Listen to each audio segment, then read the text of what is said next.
迎回到新闻大白话的节目现场，我是前次介绍这1个小时的来宾。首先是国际政治专家赖维岑老师，主持人好，观众朋友大家好。资深媒体人谢寒冰，主持人好，大家好。以及退役少将厉正杰将军。前日好，各位观众大家好。好，现在欧洲人觉醒了，反川的风潮正在串联当中。我们先来看看法国的戴高乐航母现在打击群已经来到了北大西洋，准备要军演了。总统马克宏将会晤包括丹麦以及格陵兰岛的领导人。为什么会这样呢？那当然就是因为格陵兰被川普看上了，现在已经变成北大西洋的敏感区域，所以现在某种程度我们看到欧洲人团结起来了格陵兰的法夹湾，川普一下子要，一下子说好啊，那我暂时不要啊，这样进进出出的法夹湾其实已经打醒了欧洲人。依赖美国这件事情，他们顿悟了呀，变成国安的风险所以他们现在加速寻求战略自主，包括你看到冯德莱恩说，我们未来的蓝图包括要增加自己的经济实力，强化自己的安全防务，以及出口市场的多元化。你只押一个宝，好危险呐！现在已经尝到了苦头了。川普基于格陵兰这件事情呢，欧洲人非常的不满意，已经从政治影响到体育了。传出德国，有没有可能抵制2026年的 FIFA 世足赛？这对欧洲人来说是一个非常重大的一个体育赛事。如果真的抵制，那他们真的对美国人或者对川普非常非常的不满，因为2026年的 FIFA 是由美国、加拿大还有墨西哥共同主办。如果真的抵制真的成功的话那可能是史上第1次了。另外，我们再来看看英国首相睽违8年访问北京而且他带了50家企业的巨头抢攻1000亿美元商机。你看到施凯尔是从明天28号到31号对中国进行正式的国事访问，所以对外界来看真的是一个象征的意义。因为这两国在外交跟经贸上面的互动有没有可能回归到之前的状况？因为我们知道过去几年其实英国跟中国大陆有很深的裂痕。那跟习近平的会晤会不会激怒川普？你看到川普最近对加拿大的总理这个疾言厉色，就是因为这个卡尼跑去中国。所以施凯尔被问到这一题，他有说英国不必在中美之间做出选择，在跟习近平见面的时候不会激怒川普或者是损害英美的关系忽略中国并不明智这是施凯尔讲的。可是我预料3天之后可能川普又会生气了。另外，中国的商务部是这样讲的，说会跟英国积极筹备经贸成果。那是不是有一些协议会订呢？刚刚提到了卡尼他回到加拿大之后呢，跟川普通了电话，坚持4大洲12项协议，降低对美国的依赖。尽管川普很不高兴，可是卡尼决定走自己的路他说，我对于我在达沃斯论坛的言论负责所以这个他决定的事情或决定的方向还是会进行到底他不跪虽然川普跟他说我要祭出100%的关税，可是他这个膝盖很硬他没有跪下来。他说美国现在几乎没有正常可言，世界变了，美国变了，现在美国几乎没有什么正常的事可言，这是事实。所以呢，中国跟加拿大的关系也融冰了吗？我们看到的确是中国大陆现在已经下单了10船的加拿大的油菜籽大概这个数量是65万吨那未来可能还有很多的各种的采买跟进出口。那川普某种程度也意外助攻了一些仇人，让他们变成好朋友，或者是加速这个去掉过去的仇恨。我们看到加拿大是一个例子它跟印度过去其实也会有一个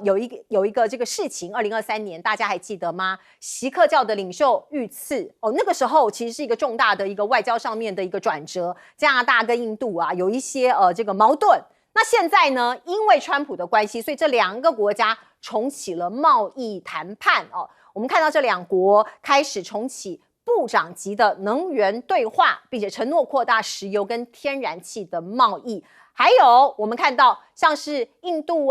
欧洲都开始纷纷的互相的签订 FTA， 就是因为要这个避免这个川普把这个为所欲为这个予取予求，做了一个算是一个安全的护栏。来，老师。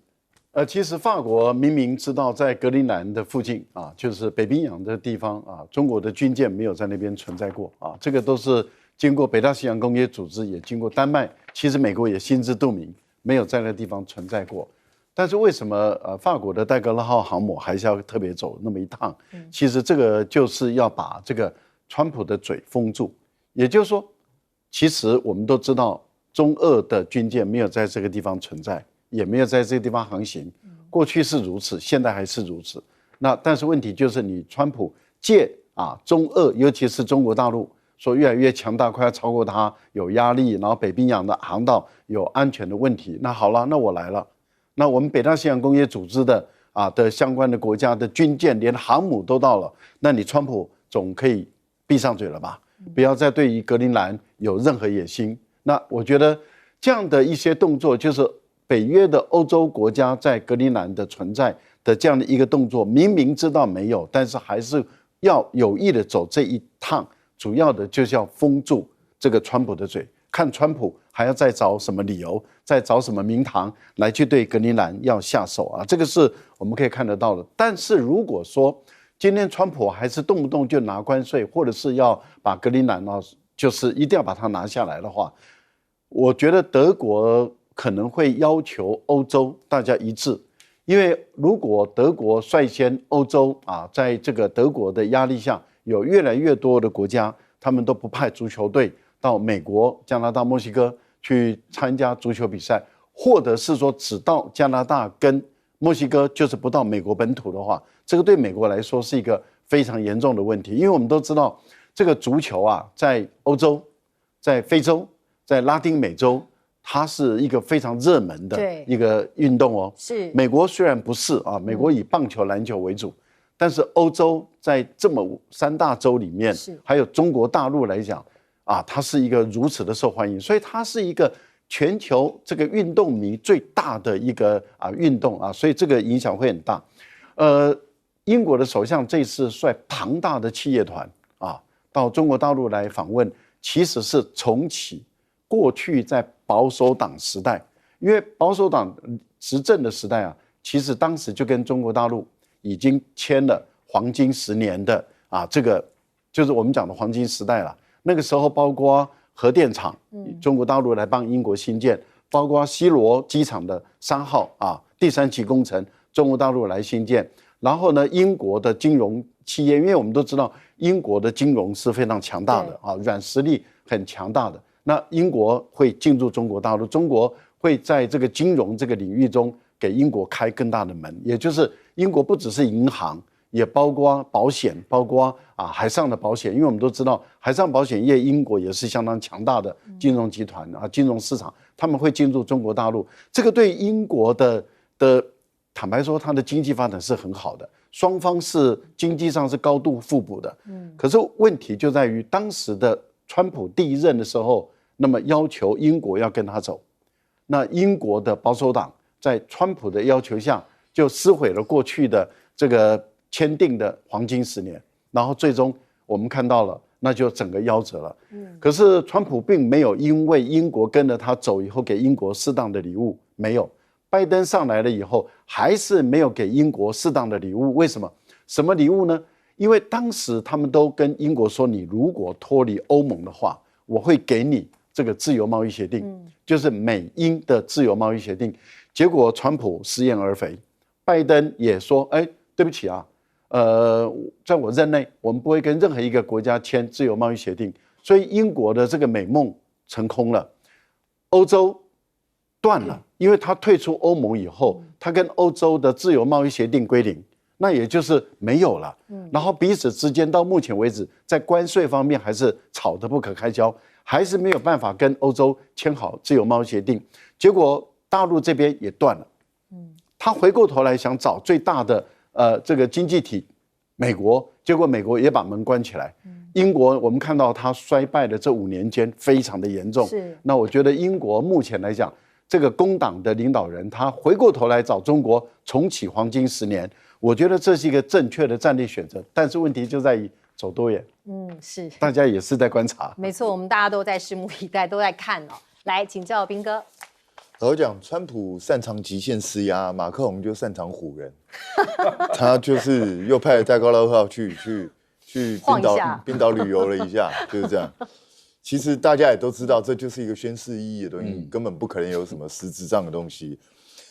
以法国现在国力，老实讲，戴高乐号要长期在那边执勤都不可能，因为他没有这样的能耐，所以这个代表不了多大意义，只是代表我法国有存在感，我法国有尽我的一份力量。但是卡尼为什么这次在达沃斯论坛，他这一个演说引起这么强烈的共鸣？实际上，卡尼也不是傻瓜，他会在发表这篇演说，绝对不会是一时脑充血独干，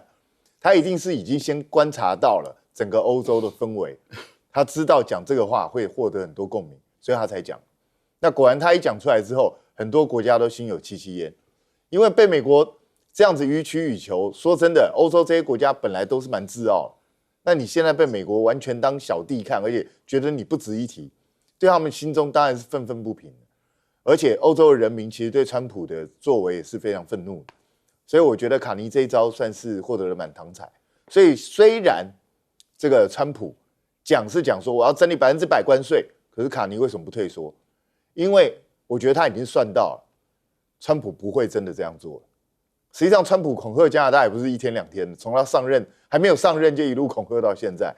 我想卡尼大概也习惯了，所以我个人是觉得未来大概这种情势就会出现。也就是欧洲这些国家为了要自救，为了要生存，到最后他不得不改变过去的战略形态，他要想办法去打开中国这条路，重新跟中国来进行贸易，然后他要降低自己对美国的依赖，跟美国之间贸易的比重，这是不得已的，因为美国这个人太不可测了，到底会做出什么事根本就不知道，所以你不这样做的话，老实讲，他们的国家连生存更不要说尊严了，都会有很严重的问题。那导致我觉得今年的世足赛会成为一个观察点，因为德国，我想他大概也不敢单独一个国家不去，那个就会被川普针对到。但如果能够联合很多国家呢，那就会对川普形成一种压力。那也许他不会直接就表明，但是可能就私底下在酝酿这种方式。那川普可能又来给你，谁敢不参加世足赛？我要征你50%关税，200%。对啊，也许他会这样喊，但是因为川普他口的次数太多了，其实有那个彭博社有帮他做那个就是统计啊，说川普到目前为止，只要他喊出来的，超过1半以上根本连动都没动过，真的哦，对啊，就基本上就是唬人用的，所以我觉得狼来了喊多了，大家也就不那么怕了，而且显然整个形势看起来跟美国持续做生意维系在美国的市场，对他们来讲恐怕危险性是很高的，所以我觉得他们一定会寻求其他的突破，那导致我个人认为加拿大跟印度能够这么快破冰，也是拜川普之所赐，对啊，因为本来小队伍到的时候，那时候闹得不可开交，双方几乎都是呈现决裂的状态。那当然现在换了卡尼上来，第一个不同人了嘛，那第二个现在真的彼此对对方都有需求，对，所以在这种情况下，我一直觉得就是当年的川建国这个绰号真的不是白叫的，也就是中国大陆可能要花10几20年都不见得能够达成的事情，川普短1年之内就帮中国大陆搞定了很多事。所以这是时也运也命也嘛，就看整个世界局势怎么走。真的活久见，活得越久看得越多。来，将军，我们现在在想说，这一艘这个戴高乐号到北冰洋去，到底是针对谁哈？现在不晓得到底是针对中俄还是针对美国。但是我们看到整个欧洲这些国家现在真的是处境是非常的难堪了哈。原来他们最依靠的盟友美国，结果现在不但不能依靠，反而反过来欺压他们。我们看到这次在军事方面，我们看到这个法国戴高乐号这个走到北冰洋，我个人直觉判断是针对美国，可是这种抵抗是苍白无力的。但是我们另外看到一个国家就是加拿大，加拿大在前一阵子，他们居然举办一个兵棋推演，然后兵棋推演的想定是美国入侵加拿大他们要抵抗这个最后的兵推的结果是他们抵抗不了最后加拿大走向这个阿富汗模式，就是打游击战来对付美国。可是我们很感慨的为什么这些国家到最后这样？其实平常心讲这个欧洲国家这个一直安全上面，如果说都要依靠美国，已经养成一种依赖性了。我们这个俄乌战争爆发之后，其实欧洲这些国家更是依赖美国。我们前2天听到北约的秘书长他讲了一句话，他说我们欧洲就是要依靠美国，没有办法。虽然说是法国的外长反驳他这句话，可是事实就是如此。我们从武器上面来看的话，这个法国跟德国他们所有战车，这加起来也不过是400辆。如果要对抗俄罗斯，真的不够俄罗斯塞牙缝现在俄乌战场上面光打掉的战车都不止400辆，更何况这些国家。那除了说是在军事方面，我们看到川普也对这些国家抡起所谓关税的大棒，经济上的制裁。然后现在我觉得欧洲也好了，他们目前觉醒。我们看到现在英国这个首相到中国去访问。那目前是这个芬兰的这种总理也到中国去访问。另外，我特别要强调一下，这是这个欧盟跟印度这次签自由贸易协定，这确实是破天荒最大的一件事情。你知道这总共有多少人吗？这是全世界最大的一次自贸协定总共关系到20亿人因为印度自己本身就14亿人口，再加上欧洲有6亿人。他们签这个自贸协定，双方互相免除双方的关税，免到什么程度呢？免到几乎是零关税大概只剩下95%，或甚至于是99%都关税都免掉。那我想说，这也是拜川普所赐，因为川普来讲，对这个欧洲强征很多的关税，对他们那欧洲自己要找出生路，找出活路那最大的一个市场就是这个印度嘛，印度有14亿人口，是未来很大一个商业上市场，这个它 GDP 也是慢慢的往上在上扬，所以欧洲找到这条路以后，那对美国来讲，它就不这么依赖美国。另外，我们看到英国这次也是如此这个加拿大也是如此这个加拿大更有意思的是，为什么这个卡尼有这种底气？我举一个例子来讲。比如说是美国想要对加拿大苛征它的木材苛征关税，那美国自己有没有木材？当然有木材，美国森林很多是。可是你知道，美国虽然有森林，它没有伐木工厂，但是它也没有伐木工人，所以它木头必须要依赖从加拿大进口。那另外来讲，汽车工业来讲，美国很多的大厂都到加拿大的安泰略省那边去投资设厂，然后生产零件。这些零件到最后还是回到美国，那美国也要依照这些零件来才能够组装它的车辆。那如果美国对这些零件进口，从加拿大进口零件苛征关税的话，事实上你不是苛征加拿大关税，你是苛征自己，包括到福特汽车啦，雪佛兰车子啦，这些车你是苛征自己的关税。所以我觉得加拿大有这种底气，当然这次这个对全世界做了很大一个示范。如果当欧洲这些国家跟加拿大这些国家这个所谓的我们讲中等国家，不管在军事上面或经济上面，都有走出自己的一条路，走出自己的活路。我觉得对中国来讲，未尝不是一个这种改变很好的一个时机是可以跟欧洲跟这些国家建立比较好的友好关系。所以美国川普自己是将自己的盟邦、自己的好友全部推出去。那后续我们看得出来，在之后可能美国在这方面在这个全世界的盟邦国家之间，它可能会慢慢走向孤立的一条路。好，我们来看看美元现在是持续走贬已经跌到4年来的新低点。金价呢，因为这个世界局势不断的动荡已经不断的涨，现在每盎司来到了5100美元再创下新高。那另外呢，川普很高兴他说美元贬得太好了，拍拍手，我乐见，我可以像溜溜球一样来操纵汇率。他并且不断的说美元贬值很好我们出口比较这个有利所以你看到他说很棒，美元好棒棒，而且他说中国跟日本过去试图让本币贬值，你日本不断的贬值你的货币，中国大陆也一样，所以呢，你们这个我们就很难跟你竞争我认为我们现在贬值是非常好的，我们的美元很棒。可是呢，我们看到桥水基金会的创始人，这是全球最大的对冲基金达利欧就已经有一个警告他说美国现在已经变成了火药桶，一点就燃。如果你不小心的话，你就会重蹈帝国衰落的覆辙。因为现在美国的国债非常的高，已经到达38兆美元，逼近货币秩序崩溃的临界点所以这也是一个帝国衰落的典型的征兆。而川普他不断激进的这样的作风可能会削减全球对于美国资产的信心，引发金融的冲突所以现在其实已经到了一个压力的临界点。可是川普完完全全得意洋洋，一点这个警觉都没有我们再来看看 ICE，他们在美国国内的执法已经引起超级多的民怨了。现在我们看到他们多么的大胆，他要试图闯进厄瓜多的使馆呢？驻这个明尼苏达州的使馆，因为他们在这个地方不断的在逮捕啊，在执法啊，那有一些人就会闯到这个使馆里面去嘛，可能是他们的公民或者什么样的人。可是照理说啊，使馆你等同于是那个国家的领地，你不能闯进去啊，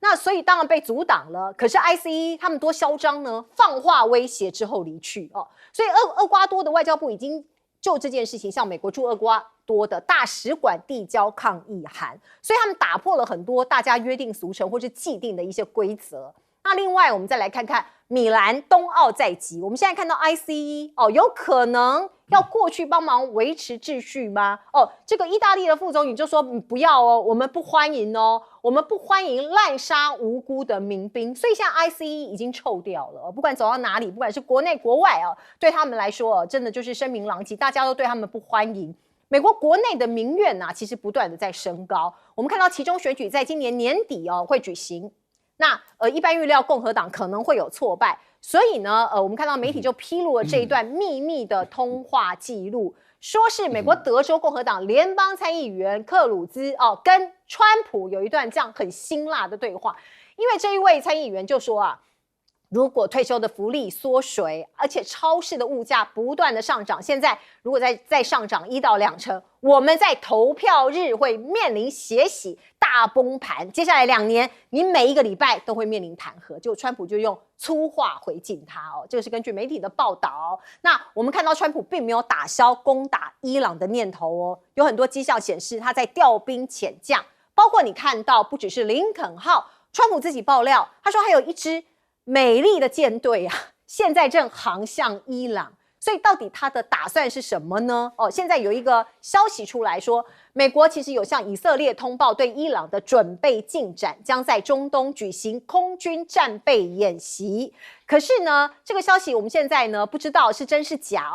只知道负责中东地区美军行动的美军中央司是这样讲，他说第9航空队将会举行一场为期数天的空军战备演习。在这么敏感的地方做防空这个战备的演习空军的演习，其实很让人意外。那伊朗的外交部就说，你美国已经不演了，你明着就是要来抢，你要用抢的，你目标是对准我们的石油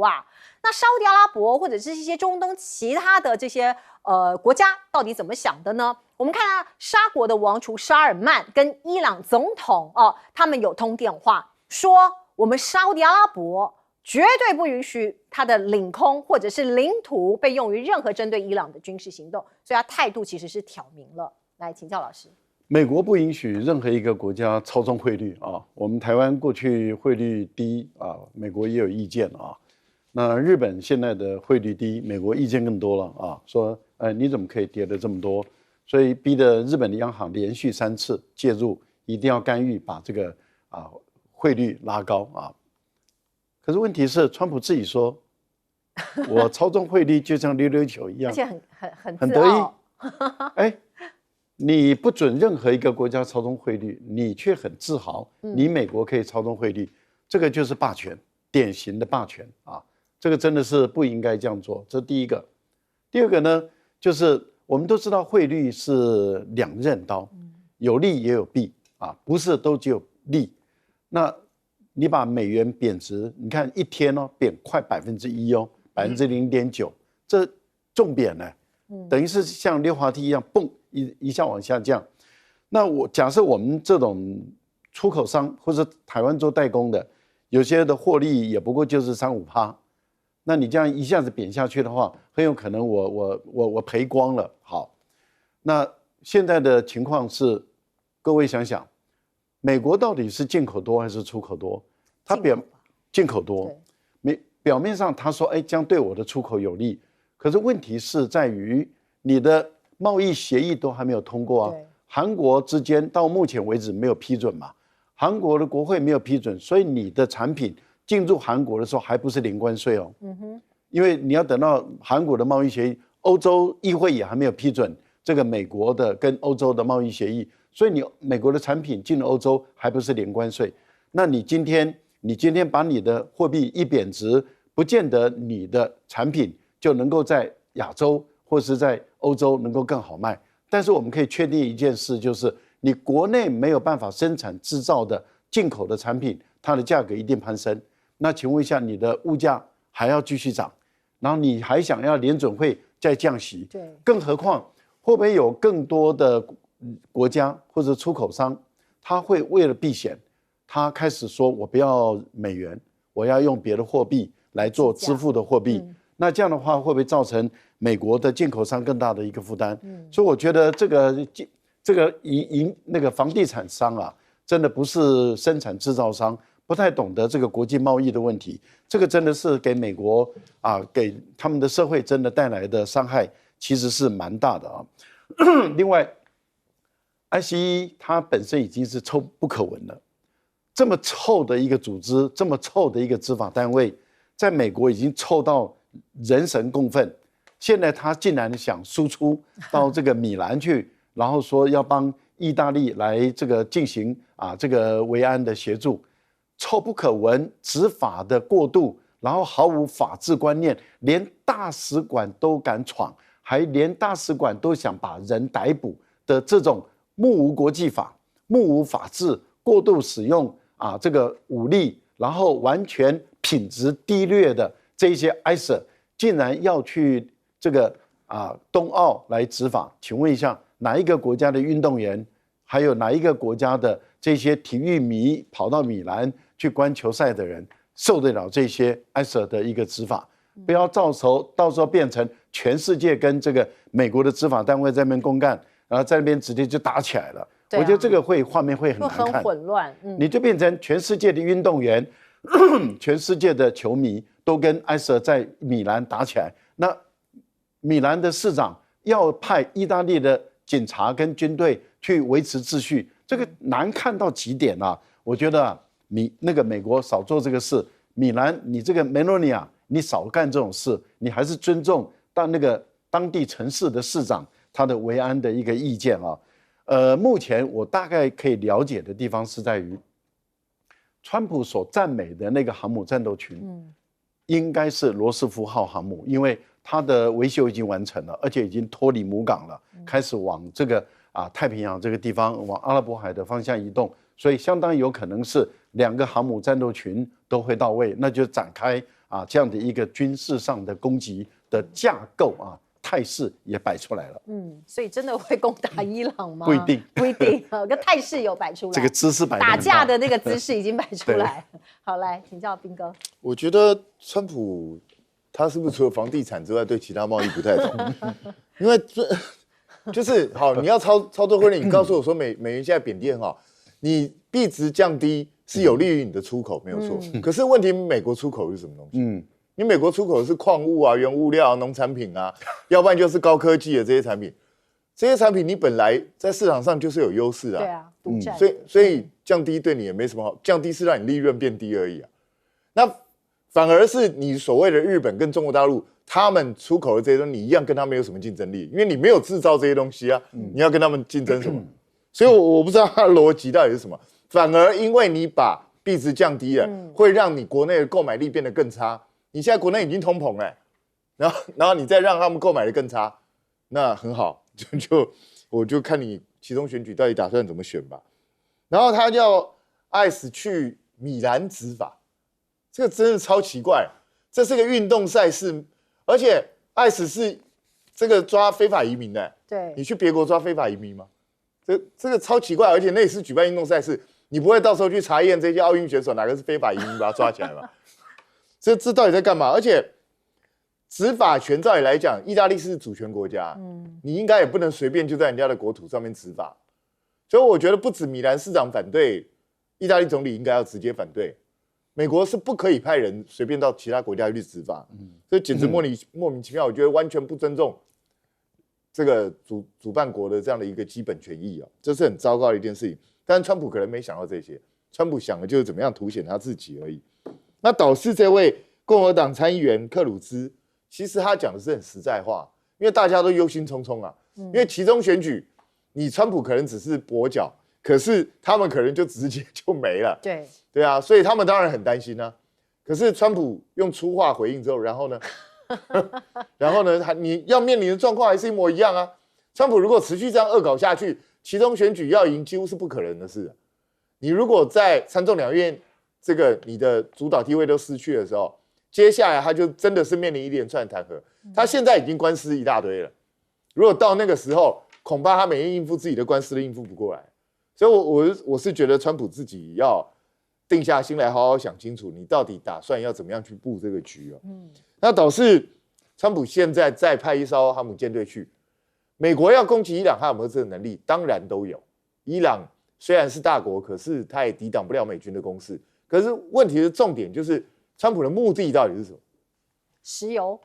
你是去伊朗抢石油吗？入侵伊朗吗？好像不太可能做到这件事情。那如果只是单纯轰炸，你想得到什么战果呢？所以我觉得这就是很吊诡的问题。你的目标究竟是什么？那而且更重要的就是，现在中东这些国家都反对美国进行攻击。包括以色列都反对，因为他们都不想中东再起战火，然后大家搞得一团乱，到最后直接影响到这些产油国的利益。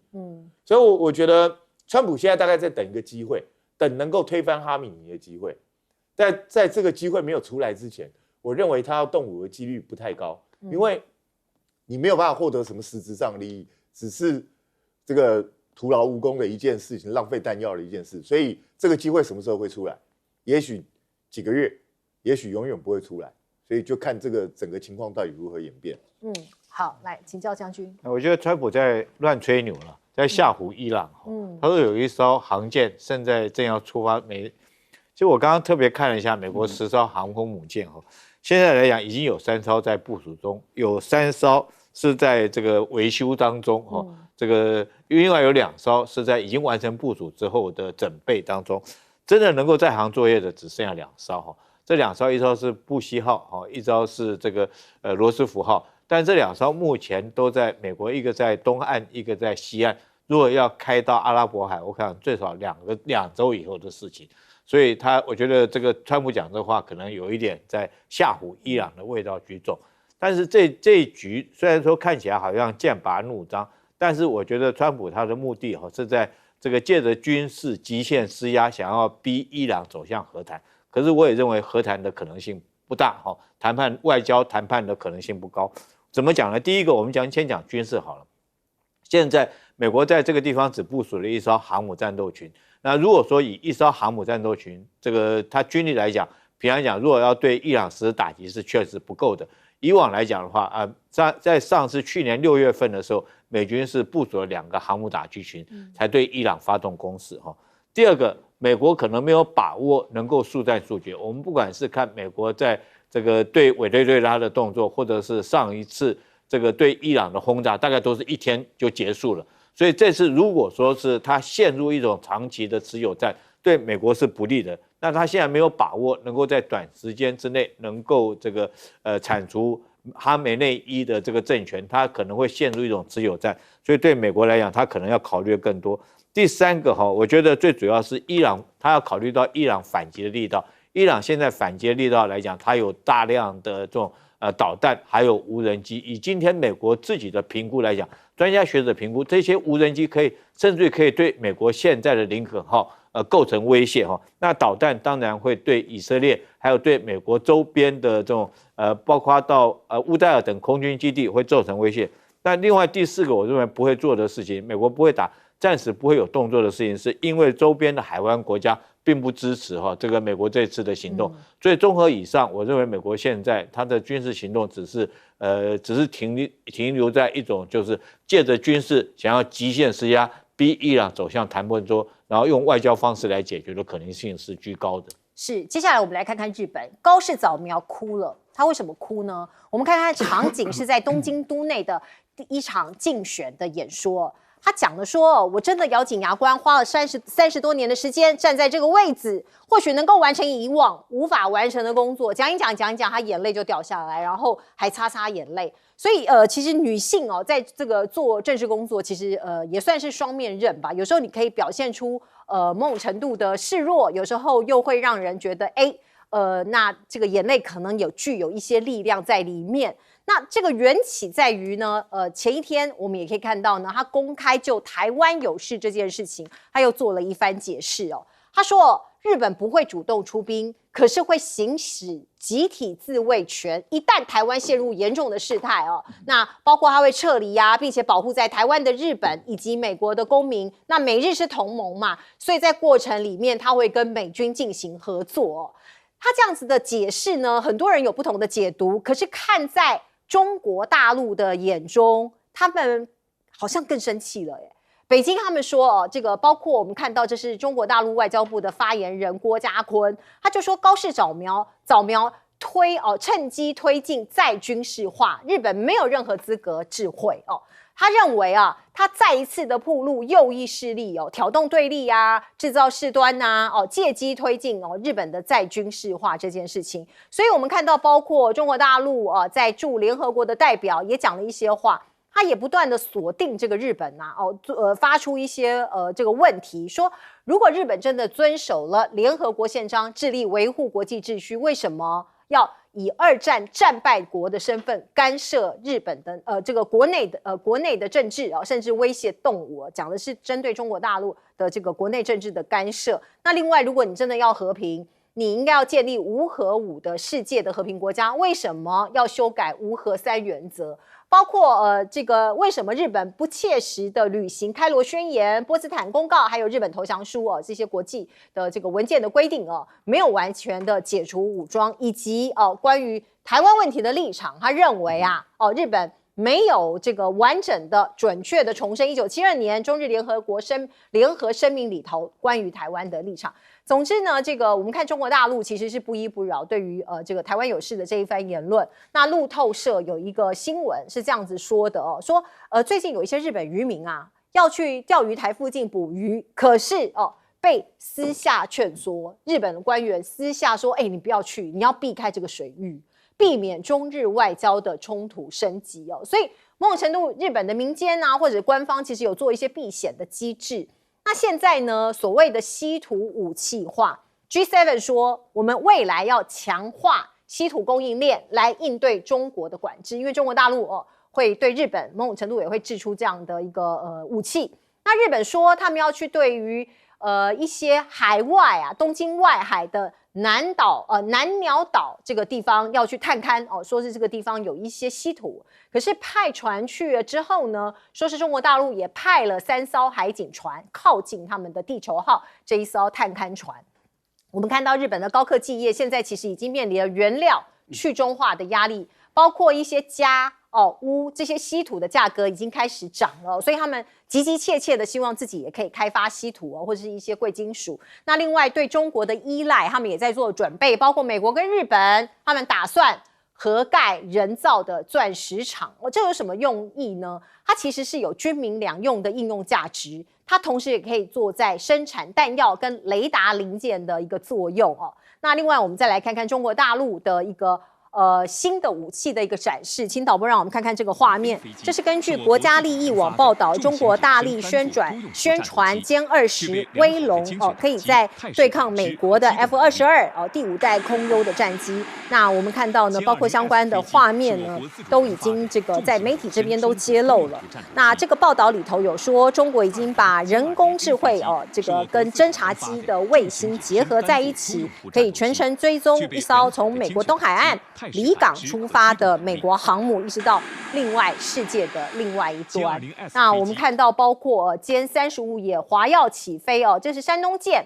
我们看到疑似进入了榆林军港来做相关的改造。来请教老师。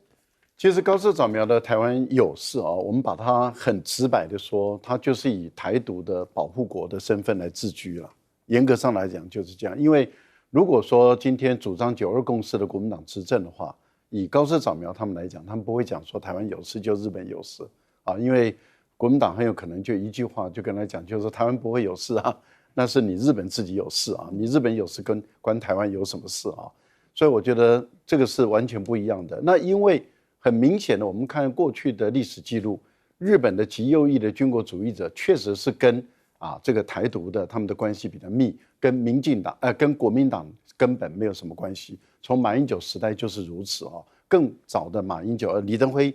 因为是主张台独的嘛所以也是他是例外，但是在蒋经国甚至到蒋介石之前都不可能是这样的一个情形。所以高市早苗的讲话，其实露骨的说，就是他是台独的保护者。那对于大陆来讲，当然是不可忍的嘛。那不可忍，所有的压力就会出来。日本内部也有压力，因为高市早苗很明显的看到他在外交上陷入孤立了。为什么？因为 G7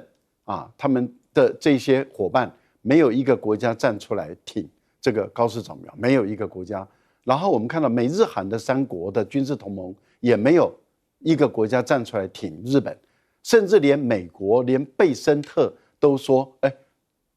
这个日本的稀土的问题是因为高市早苗在国会说的那个话，哎呦还好我们美国没有被波及，意思也就是说不关我的事，那是你日本高市早苗自己惹出来的祸，自己惹出来的祸自己收拾。所以在选举的期间里面，我们看到事实上大陆在这段时间内跟未来，尤其熊猫现在中国大陆的熊猫在世界各地都是很受欢迎。那日本长期以来都有熊猫，可是现在已经进入无熊猫的时代，然后稀土也开始没有了，观光客旅客也没有了。他们的百货业者在12月到1月的时候显示出来的，他们的业绩跌了40%，之前还在那边吹说不会有影响，可是现在统计出来的结果，他们的百货公司、百货业者跌了40%的时候，其实压力是会越来越大。百货业者跌了，餐饮业者跌了，交通运输、酒店就是旅馆都跌的情形下，对日本的内需的内部的服务业其实会造成很大的影响，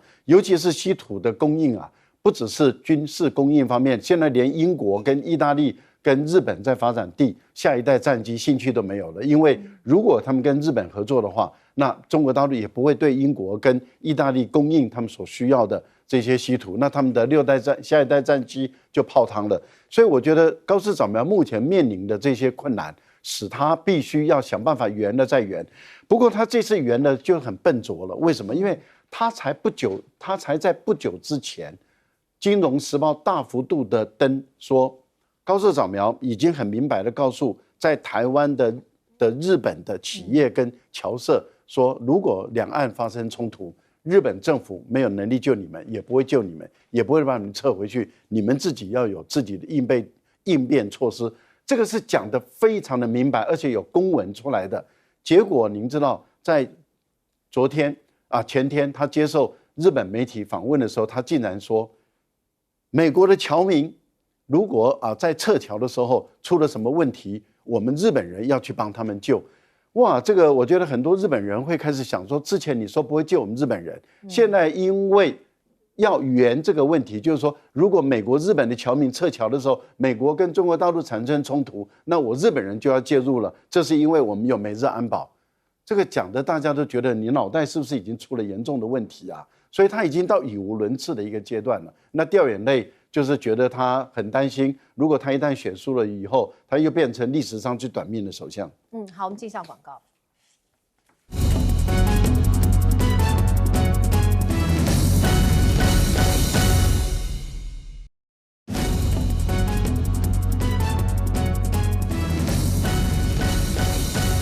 好，高市早苗昨天哭了，他为什么哭呢？来请教彬哥。老实讲，虽然高市早苗主要诉求的对象是日本的选民嘛，因为他们国会要改选嘛，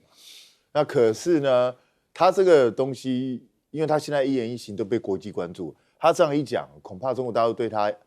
戒心更深，因为他讲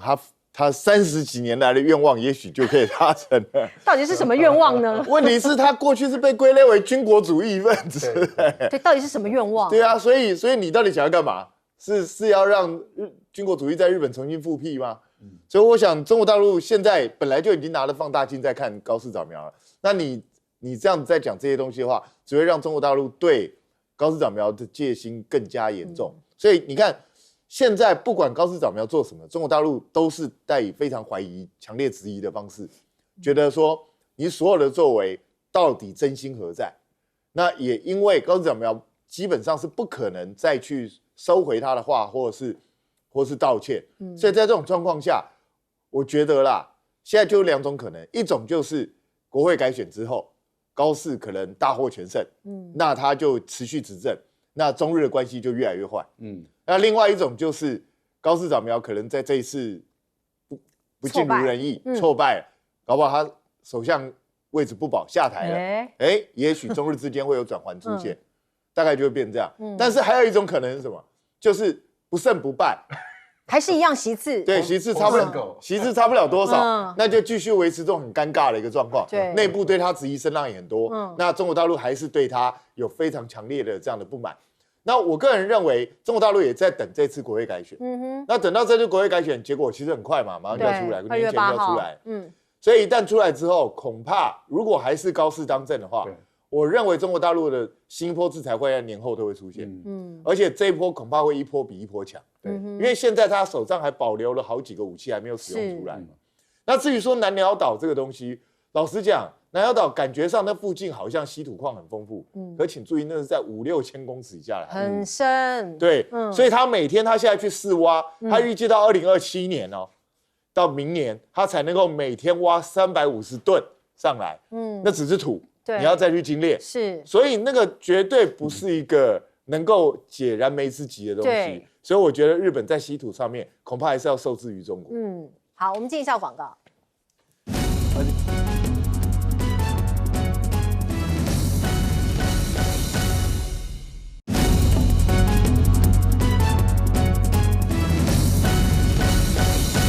好，中国大陆的歼20S 说是可以猎杀美国的航母，请教将军。歼20从这个15年前首次试飞到现在，已经迈入第15年了。这中间其实它做了很多的改进，原来是说5代机，但是现在来讲的话，可能可以称是5.5代。为什么呢？第一个，它的发动机做了很多的改良。刚开始它用俄罗斯买的发动机，叫做 AL-31后来他自己用国产的涡扇10，现在听说他用的是涡扇15，所以它有更强的涡扇机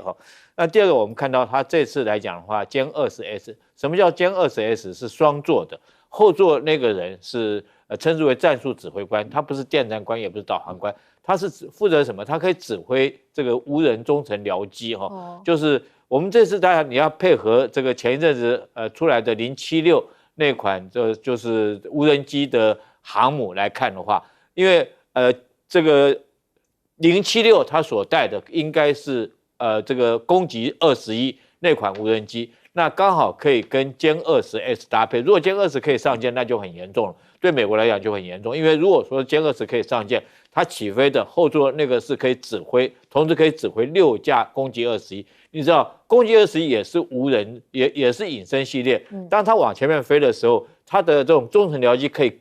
更快，可以更往前面去突破这个敌军的第一线的这种战机，然后飞到后面，它攻击的目标就是什么呢？攻击目标就是你声远后面的预警机或者是加油机。当你的中程僚机将这些打掉之后，后续起飞的战机就可以用炸弹卡车的概念。所以对于海战来讲，如果说歼20的战机可以上航舰来讲的话，那对美军来讲确实是很大一个这种警讯了为什么歼20S 可以上航舰？因为我觉得可能是因为福建舰它用的是电磁弹射，它可以弹射各种重型的战机，都可以用它弹射。那对美军来讲，如果说这个